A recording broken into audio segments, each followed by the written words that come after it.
ایک رات میرے بابا نے وارث ماموں کو گھر بلایا اور ان سے کہا کہ ہم چاند کی شادی کرنا چاہتے ہیں, آپ اس سے پوچھ دیں کہ اگر کسی کو پسند کرتے ہو تو ہم اس کی شادی اس سے کر دیں, ہم جو ہے نا وہ اس کی مرضی کے خلاف نہیں جائیں گے. تو میں نے ان سے کہا کہ آپ ایسا نہیں کر پائیں گے. انہوں نے کہا کہ نہیں ہم کر سکتے ہیں.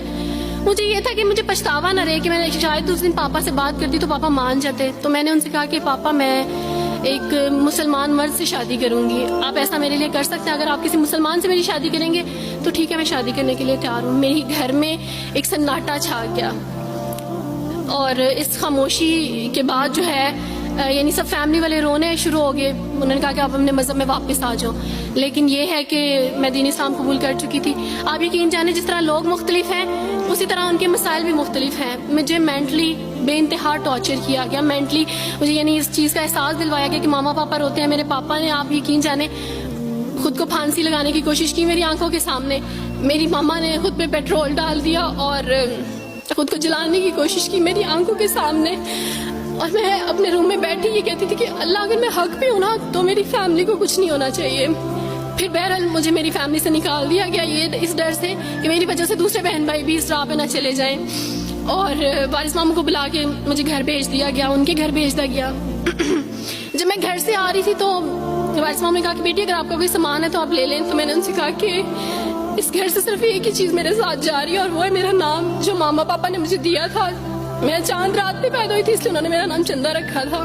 بس وہ نام لے کے آئی. آپ یقین کریں ہمیں کہا جاتا ہے جبرن اسلام قبول کیا جاتا ہے. اسلام قبول کرنے کے بعد وہ جبر کیا جاتا ہے کہ آپ سوچ بھی نہیں سکتے. آپ کو اپنے ماں باپ سے ہی ملنے نہیں دیا جاتا, آپ کو اپنے ہی چھوٹے بہن بھائیوں کے پاس نہیں جانے دیا جاتا. آپ ہاسپٹل میں تھی ڈیلیوری کے ٹائم. آپ یقین جانے میرے پاس کوئی بھی نہیں تھا جو مجھے بیڈ سے اٹھا کے بٹھا سکتا. ایسے موقع پہ مجھے اپنے اپنوں کی ضرورت تھی, لیکن میرے اپنوں کے جبر نے میری ماما کو مجھ سے دور رکھا, میرے بہن بھائیوں کو. میرے کرسچن کولیگس نے ہی میری فیملی کو پریشرائز کیا کہ اس کو فیملی سے نکال دیں کیونکہ اگر آپ اس کو ملیں گے تو مزید لوگ بھی عبد الوارث کی طرح چندہ کی طرح اسلام قبول کریں گے.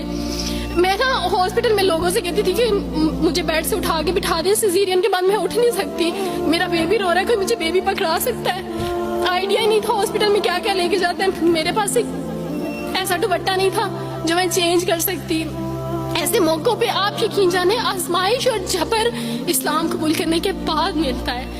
مجھے آپ سب سے توقع ہے, آپ سب اسلامک اداروں سے توقع ہے کہ اب آپ ہمارے لیے اسٹیپ لیں. ہمارے اپنوں نے تو ہمیں چھوڑ دیا, انہوں نے جو ہمارے ساتھ جبر کیا اس جبر کے بدلے آپ ہمارے ساتھ نیکی کریں. اب آپ کیا اسٹیپ لیتے ہیں نیو مسلمس کے لیے جن پر یہ الزام لگایا جاتا ہے کہ ان پہ جبر کیا جا رہا ہے؟ ہم پہ جبر نہیں, ہم پہ جبر اسلام قبول کروانے والوں نے نہیں کیا, بلکہ جن کے گھروں سے ہم آئے تھے اسلام قبول کرنے کے بعد جبر تو ان کی طرف سے تھا. کبھی کٹے بیٹھ کے روئی تھی.